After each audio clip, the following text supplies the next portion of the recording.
నమస్కారం అండి. నేను మీ doctor Balaji Nuzilla, chief physiotherapist, Pulse Heart Miyapur. So, diabetes ఉన్న వాళ్ళలో నరాల సమస్యలు, చేతులు, కాళ్ళు వణకడం, నడక సరిగ్గా లేకపోవడం, ఈ 3 అంటే ఇవన్నీ గూడా it's a part of a diabetic syndrome అది. ఒక విధంగా చెప్పాలంటే it's a group of different symptoms. So, దీనికి ఫస్ట్ థింగ్ ఏంటి అంటే డయాబెటిక్ న్యూరోపతి ఉందా?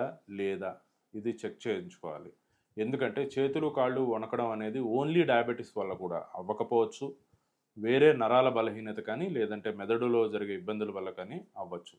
So, first and the foremost thing diabetes ఉన్నవాళ్ళు చేతులు, కాళ్ళు వణకడం, ఇట్లాంటి బ్యాలెన్స్ ఇష్యూస్ ఇట్లాంటివి ఏమైనా ఉంటే, ఫస్ట్ మీ దగ్గరలో ఉన్న న్యూరో ఫిజిషియన్ దగ్గరికి వెళ్ళండి.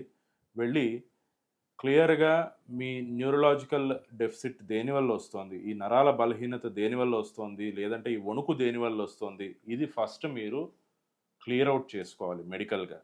మెడికల్ రీజన్ క్లియర్ ఔట్ అయిన తర్వాత అది ఓన్లీ వీక్‌నెస్ వల్ల అని తెలిస్తే కనుక డయాబెటిస్ ఉన్న వాళ్ళల్లో best exercise for this is strength training.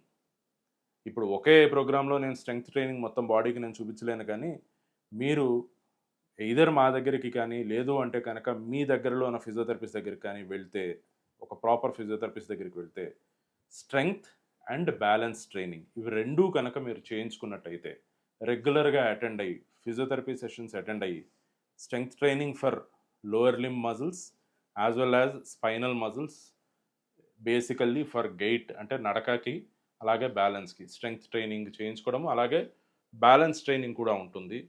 ఆ బ్యాలెన్స్ ట్రైనింగ్ కూడా చేయించుకున్నట్టయితే డయాబెటిస్ వల్ల చచ్చుబడ్డా లేదు అంటే ఎఫెక్ట్ అయిన నరాలు కొత్తగా నరాలు పుట్టుకురావు కానీ ఉన్న నరాలు బాగా ఉత్తేజపడి శుభ్రంగా మళ్ళీ రీగెయిన్ ఆఫ్ బ్యాలెన్స్ అనేది రీగెయిన్ ఆఫ్ స్ట్రెంగ్త్ అనేది జరుగుతుంది.